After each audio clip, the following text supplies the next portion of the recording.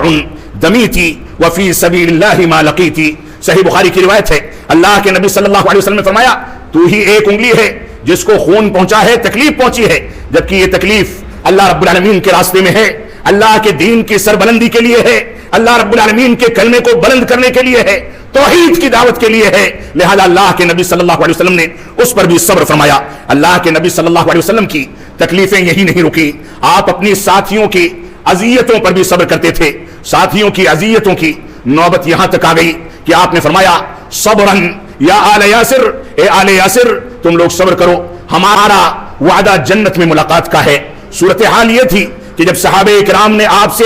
اپنی تکلیفوں کی شکایت فرمائی تو اللہ کے نبی صلی اللہ علیہ وسلم نے فرمایا، صحیح بخاری کی روایت ہے، فرمایا کہ سنو، ماضی کی قومیں، ماضی کے انبیاء کرام گزر گئے، ان کے ساتھیوں کو توحید کا اعلان کرنے کے نتیجے میں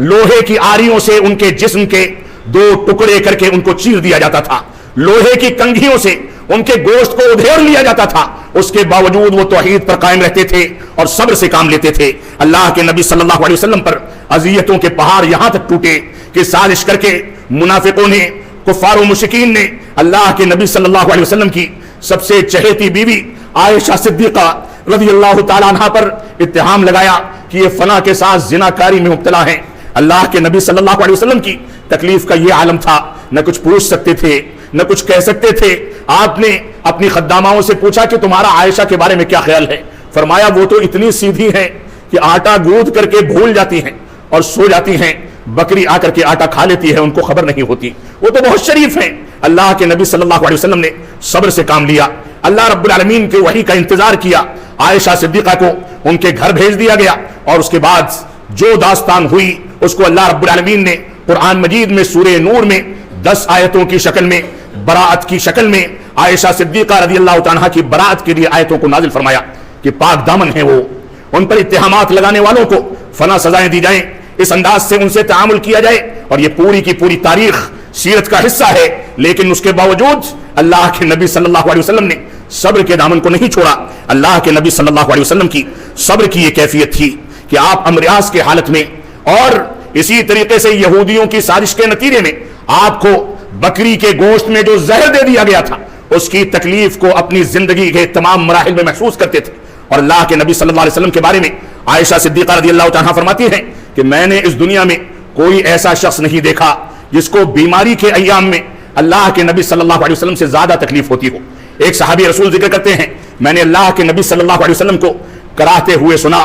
آپ کے اوپر اپنا ہاتھ رکھا، اللہ کے نبی صلی اللہ علیہ وسلم سے پوچھا کہ آپ سخت تکلیف میں ہیں؟ تو انہوں نے فرمایا کہ ہاں، اور ان تکلیفوں کو اللہ رب العالمین میرے رفع درجات کا ذریعہ بناتا ہے۔ اور اس کے بعد اللہ کے نبی صلی اللہ علیہ وسلم نے فرمایا تم میں سے دو اشخاص کو، دو افراد کو، دو لوگوں کو بیماری میں جو تکلیف ہوتی ہے وہ تنہا تکلیف مجھ کو پہنچتی ہے اور میں اس پر صبر کرتا ہوں، ان کو برداشت کرتا ہوں۔ یہ اللہ کے نبی صلی اللہ علیہ وسلم کا فرمان ہے۔ اسی طریقے سے اللہ کے نبی صلی اللہ علیہ وسلم اپنے احباب کی وفات پر، اپنے بیٹوں کی وفات پر صبر کرتے رہے۔ ابراہیم رضی اللہ تعالیٰ عنہ جو کہ آپ کے بیٹے تھے، آپ کے سارے بچے جو بیٹے تھے وہ سارے کے سارے اس دنیا سے بچپن ہی میں رخصت ہو گئے۔ ابراہیم رضی اللہ تعالیٰ عنہ کی وفات ہوتی ہے، اسی دن گرہن لگتا ہے اور مشرکین مکہ کہتے ہیں کہ نبی کا بیٹا ابراہیم وفات پا گیا، اس وجہ سے گرہن لگا ہے۔ تو آپ نے فرمایا کہ نہیں، کوئی بھی دنیا سے فوت ہو جائے، یہ گرہن لگنا یہ اللہ رب العالمین کی نشانیوں میں سے ایک نشانی ہے۔ کسی کی موت یا زندگی سے ایسا نہیں ہوتا۔ اور اس کے بعد اللہ کے نبی صلی اللہ علیہ وسلم نے فرمایا وَإِنَّا بِفِرَاقِكَ يَا إِبْرَاهِيمَ لَمَحْزُونُونَ، اے ابراہیم تیرے جدا ہونے جانے سے ہم سارے کے سارے لوگ غمزدہ ہیں، تکلیف محسوس کرتے ہیں، لیکن اللہ رب العالمین نے